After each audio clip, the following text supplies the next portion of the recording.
Hello and welcome everyone to AARP Wyoming's 2026 Video Voter Guide Series.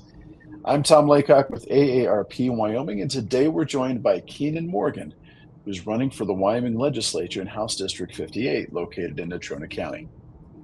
AARP has a proud 40-year history of nonpartisan voter engagement and does not endorse or oppose candidates, nor does AARP make contributions to political campaigns or candidates at any level. Instead, we ask questions so our members understand where the candidates sit on important issues and can make their own decisions on Election Day. Today, I'll ask Mr. Morgan 3 questions, allowing for a 1-minute and 30-second response to each. Then we'll give him 2 minutes to deliver his pitch to the voters of House District 58. Now let's get to our questions. Mr. Morgan, recent AARP survey data suggests 80% of older adults wish to age in their homes and communities as they get older. If elected, what would you do to ensure older Wyoming residents can stay in their homes and communities as long as they can? Well, first, I want to thank you for this opportunity to talk to AARP members. I think it's important that we ensure people's independence as they age. It's important for seniors to stay in their homes. That's something everybody would want to do when they age. So I think we have to really prioritize ensuring that there are things like proper transportation to and from where aging people need to go, ensuring that we're funding home health care services properly in programs, and ensuring that there aren't cuts to those programs. Ensuring that we're incentivizing caregiver support, which I think ties to the problem that Wyoming's facing with young people leaving the state. As more young people leave and as more of the population of the state ages, there's a problem in which there's not enough people to care for the aging population. So we have to incentivize people not just to stay, but to go into caregiving. And then I think we also need to focus on affordability. So affordable housing, low-income housing. An idea I heard from another candidate was maybe investing in single-level homes so that aging people are safer in their homes. So there's many things that we can do, but those are some of the ways I'm thinking about it. Thank you. Our second question for today. AARP Wyoming's 2023 Vital Voices survey and our 2025 member survey show that our members are seeking candidates who will help protect them from fraud and scams. In recent years, we've seen scammers evolve to using crypto ATMs and deed fraud to separate Wyomingites from their cash. How would you work to protect older adults from fraud and scams? I think this is also a really important issue in the state and across the country, especially as AI continues to evolve and make these kinds of scams, make people more susceptible to these kinds of scams.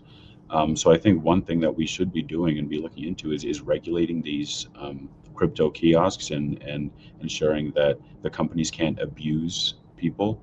And I think we really need to get ahead of the curve with AI. AI can now, replicate people's voices and convince people that they're talking to somebody that they're not. And one of the ways that I think we can get involved in that is following the lead of some other states in terms of looking into how can you maybe trademark yourself or your voice, or how to make it so that AI companies are actually punished when their services are used for these kinds of scams. Another important angle, I think, is just awareness and education, both for the aging population and for other people, to recognize when these kinds of scams are taking place and to help them know that if somebody's asking you to pull money out of a crypto ATM, it's probably not because they have your best interests in mind.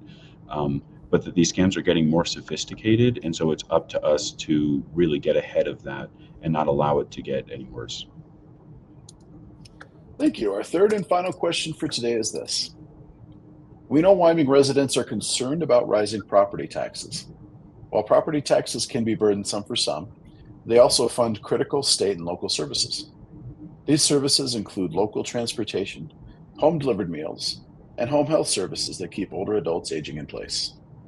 If elected, how would you balance the need for relief with ensuring critical services are in place?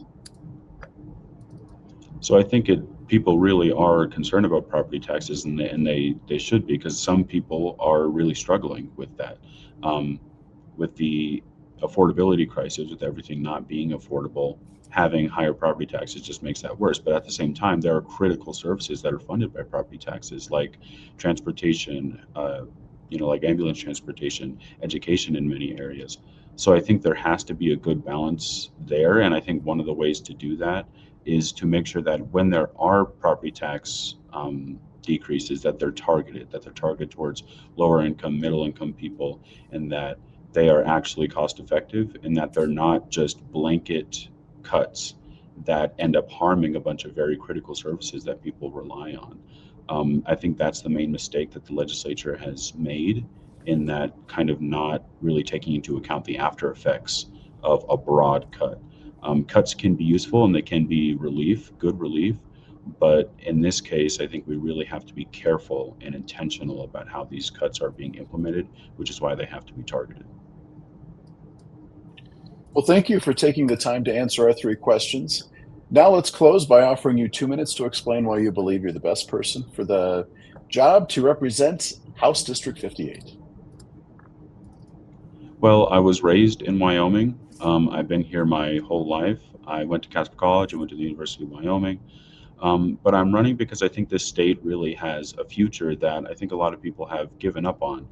And I'd like to try and make that positive future come to light.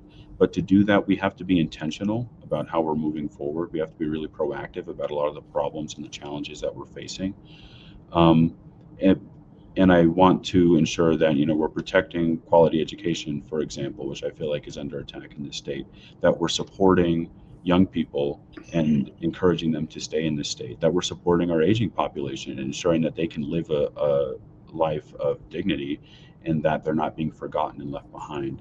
Um, I think that I have the ability to look at problems from more of a macro scale and not get caught up in some of the kind of ideological battles that take place in the legislature today, and really focus on people-centered solutions and moving the state forward while putting the state first.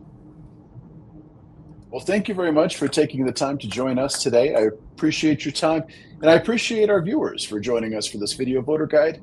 We encourage you to keep checking Cowboy State Daily and AARP Wyoming's Facebook page for more voter guides in the days to come.